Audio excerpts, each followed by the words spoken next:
ഇതിന്റെ അകത്ത് കയറുമ്പോൾ തന്നെ നല്ല തണുപ്പാണ്. നമ്മൾ ഈ നേരെ കാണുന്ന ഈ ശവകുടീരം ഉണ്ടല്ലോ, ഈ ഒരൊറ്റ 6 അടിയുള്ള ഈ ശവകുടീരത്തിനാണ് ഇത്രയും ഏക്കറിൽ പുള്ളിക്കാരൻ ഇങ്ങനെ കെട്ടിയിട്ടിരിക്കുന്നത്. ഇതാണ് അക്ബർ ടോംബ്.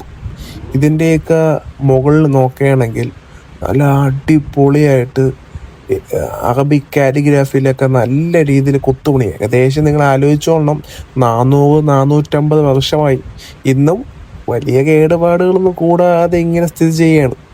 ഇവിടെ നോക്കുകയാണെങ്കിൽ മെയിൻ കവടം നമുക്ക് കാണാം. ഗൈസ്, അവിടെ നിന്ന് പറയുമ്പോ ഇവിടെ കേൾക്കാം.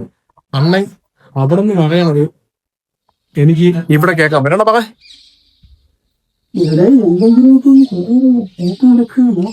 എടേ പങ്ങനെ ശബ്ദത്തിൽ കേൾക്കാടേ.